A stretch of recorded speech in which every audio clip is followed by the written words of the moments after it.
প্রিয় তাওহীদি জনতা, আজকের এই বিক্ষোভ মিছিল, আজকের এই পথসভা হচ্ছে পৃথিবীর শীর্ষ সন্ত্রাসী ইসরায়েলের বিরুদ্ধে। আজকের এই বিক্ষোভ মিছিল হচ্ছে পৃথিবীর অন্যতম শীর্ষ সন্ত্রাসী রাষ্ট্র ভারতের বিরুদ্ধে। প্রিয় উপস্থিতি, আমরা আজকের এই পবিত্র জুমাবারে এই রাজপথে, পিসডালা রাজপথে কেন নেমে এসেছি?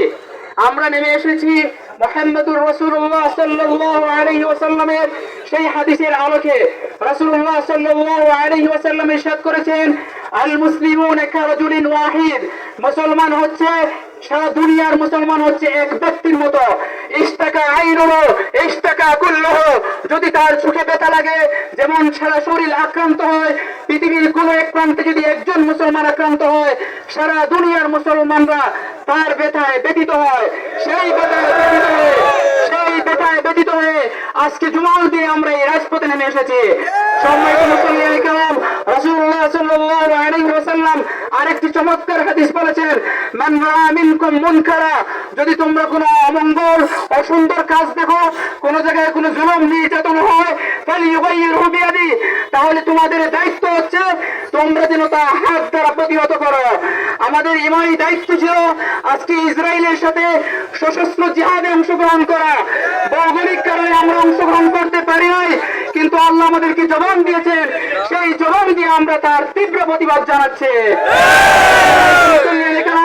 আমরা স্পষ্টভাবে বলতে চাই, ওই ইসরায়েল, ওই জায়নিস্ট, ওই ইহুদিদের জায়গা হয় নাই রোমান সাম্রাজ্যে, ওই ইহুদিদের জায়গা হয় নাই ইটালিতে, ওই ইহুদিদের জায়গা হয় নাই হিটলারের জার্মানিতে, ওই ইহুদিদের জায়গা হয় নাই মুহাম্মদুর রাসূলুল্লাহর মদিনায়, ওই ইহুদিদের জায়গা হয় নাই ইসলামের দ্বিতীয় খলিফা ওমর রাদিয়াল্লাহু তাআলা আনহুর সাম্রাজ্যে।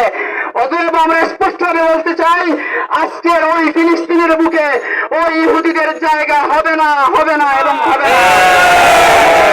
আমাদের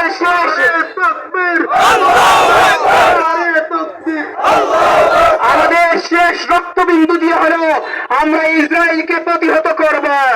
আমি স্পষ্টভাবে বলতে চাই, আমরা হচ্ছি হযরত মুসার উত্তরসূরি।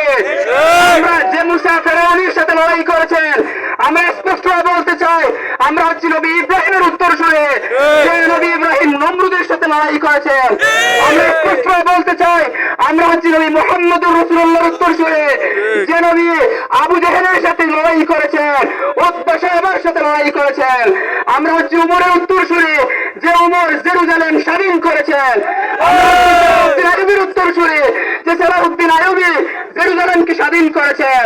আমরা বিশ্বাস করি আমাদের মধ্য থেকে আল্লাহ আবার সালাউদ্দিন আইয়ুবী সৃষ্টি করবেন, যে সালাউদ্দিন আইয়ুবী আবার ফিলিস্তিনকে স্বাধীন করবে। সেই প্রত্যাশা রাখি আল্লাহ রাব্বুল আলামিনের কাছে, সেই প্রত্যাশা রাখি, সেই দোয়া কামনা করে সর্বশেষ নবী মুসা আলাইহিস সালাতু ওয়াস সালামের একটি দোয়া, রব্বানা তুমিস আলা আমওয়ালিহিম, নবী মুসা দোয়া করেছিলেন, আল্লাহ ওই ফেরাউনের গোষ্ঠীকে অর্থনৈতিকভাবে তাদেরকে ধ্বংস করে দাও। আজকে আমাদের ইমানি দায়িত্ব হচ্ছে ইসরায়েলকে, যেহেতু সশস্ত্র সংগ্রামে অংশগ্রহণ করতে পারছে না, অর্থনৈতিকভাবে তাদেরকে বয়কট করা। রব্বানা তুমিস আলা আমওয়ালিহিম ওয়াশদুদ আলা কুলুবিহিম, তাদের ঈমান যেন শক্ত হয়ে যায়, তারা যেন মৃত্যুর আগেও আর ঈমান আনতে না পারে, আল্লাহর পক্ষ থেকে নির্ধারিত আযাব যেন তারা ভোগ করে।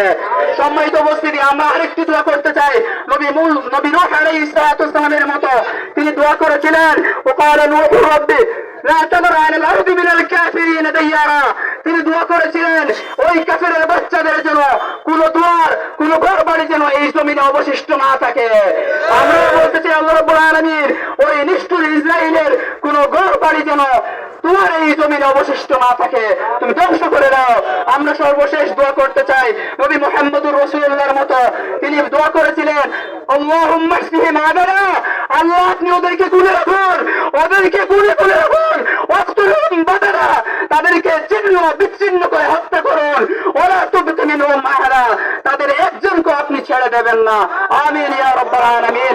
সুবহানাকাল্লাহুম্মা বিহামদিকা আশহাদু আল্লা ইলাহা ইল্লা আনতা আস্তাগফিরুকা ওয়া আতুবু ইলাইক। সংগ্রামী জনতা,